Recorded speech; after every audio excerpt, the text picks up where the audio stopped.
Hello good evening everyone. और फिर से आपका स्वागत है इस चैनल में। और आज मैं आप लोग को बताने वाली हूँ the most important previous year questions of human reproduction.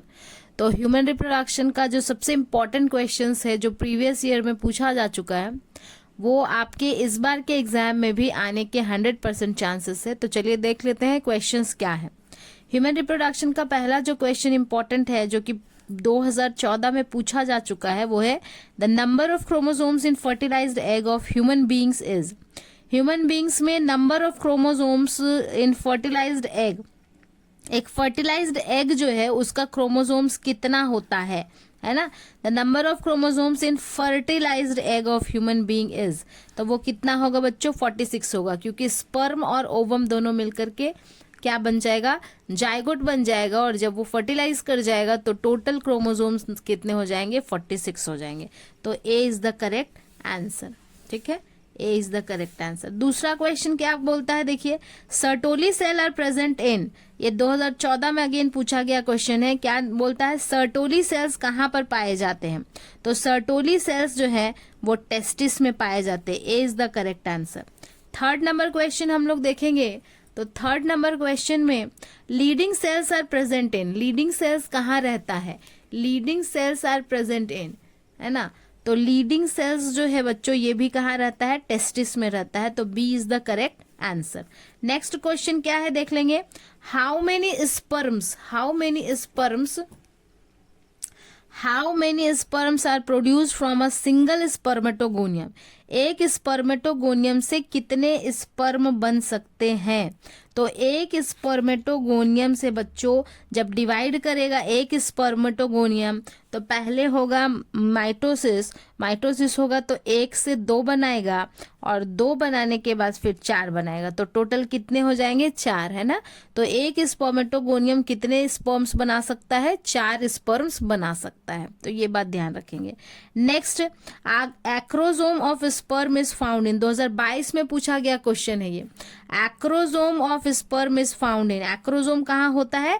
तो हेड में होता है। स्पर्म के हेड में अगर देखेंगे हम लोग तो हाइड्रोलाइटिक एंजाइम्स होते हैं, वही ओवम से जाकर के टकराता है और वो एंजाइम्स रिलीज हो जाता है जिसकी वजह से एक्रोजोम जो है वो फट जाता है और वहां से स्पर्म रिलीज हो जाता है।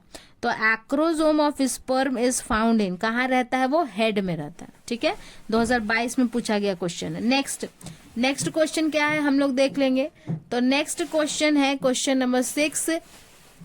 क्या बोलता है देख लेंगे। Which is not a part of fallopian tube, fallopian tube का पार्ट कौन नहीं है? तो 2022 में पूछा गया क्वेश्चन है ये, देखेंगे हम लोग, है ना। Which is not a part of fallopian tube, तो फेलोपियन ट्यूब का पहला पार्ट जो होता है उसे हम लोग इनफंडिबुलम कहते हैं। दूसरा पार्ट जो चौड़ा वाला भाग होता है उसे हम लोग एम्पुला कहते हैं।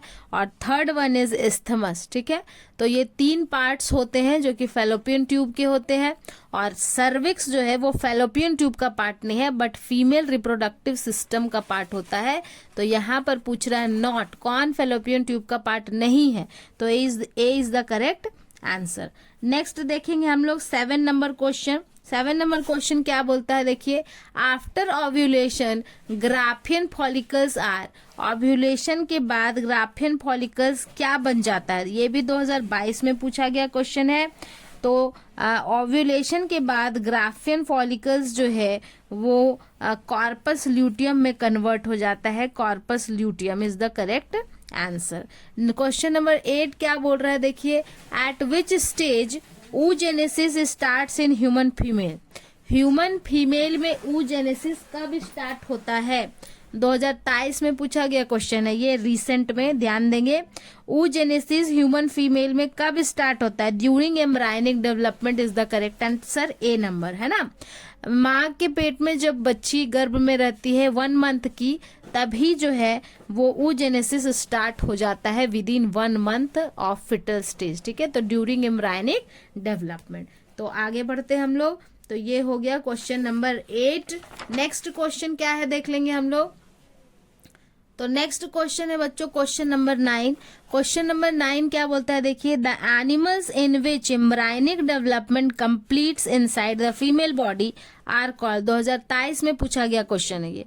तो उनको हम लोग एनिमल के बॉडी में एम्ब्रायनिक डेवलपमेंट कंप्लीट होता है inside the female body are called, उसको हम लोग क्या बोलते हैं, वीवी पेरस, है ना। वीवी पेरस क्या हो जाएगा, सॉरी ओवी पेरस एंड वीवी पेरस दोनों हो जाएगा, सी हो जाएगा करेक्ट आंसर, क्योंकि एनिमल्स में पूछ रहा है। तो एनिमल्स में एम्ब्रायनिक डेवलपमेंट जो है वो ओवी पेरस के रूप में भी हो सकता है, और वीवी पेरस अंडे भी देते हैं और डायरेक्ट बच्चा भी दे सकते हैं, तो इस तरह से होता है। Question number 10, on which day of menstrual cycle does ovulation occur, ovulation कौन से डे में होता है ना। 2023 में पूछा गया क्वेश्चन है। तो ओव्यूलेशन बच्चों 12 से 16वां दिन में होता है, 12 से, मेनली तो ये 14th डे ऑफ साइकिल होता है, लेकिन 12 से 16वां दिन ये माना जाता है कि ओव्यूलेशन जो है वो होता है, ठीक है। क्वेश्चन नंबर 11 देखेंगे हम लोग। तो क्वेश्चन नंबर 11 क्या है, the number of ovum produce from one primary oocyte, the number of ovum produce from one primary oocyte, एक प्राइमरी oocyte से the number of ovum produce from one primary oocyte, एक primary oocyte से कितने ovum बन सकते हैं। तो एक प्राइमरी oocyte से बच्चों एक ही ओवम बनेगा, क्योंकि 3 डीजेनरेट हो जाता है, सिर्फ एक ही आगे जाता है, तो A is the correct answer. Question number 12 देखिए, write the name of one sex hormone secreted by human male, human male से एक हार्मोन जो रिलीज होगा उसका नाम बताइए। तो वो है टेस्टोस्टेरॉन, ठीक है, 2023 में पूछा गया क्वेश्चन है। नेक्स्ट क्वेश्चन नंबर 13 देखिए, 2023 में पूछा गया है, by which method does asexual reproduction takes place by budding, तो बडिंग के द्वारा एसेक्सुअल रिप्रोडक्शन होता है ईस्ट में, ठीक है, ये याद रखेंगे। नेक्स्ट क्वेश्चन क्या है देखिए, which of the following structure is characterised by the presence of fluid fill cavity called antrum, 2024 में पूछा गया क्वेश्चन है ये, तो वो हो जाएगा कॉर्पस ल्यूटियम, कॉर्पस ल्यूटियम, ठीक है। नेक्स्ट क्वेश्चन पूछता है, just after implantation which cells of blastocyst differentiate into ectoderm and endoderm, 2024 में पूछा गया क्वेश्चन है, ये रीसेंट क्वेश्चन है।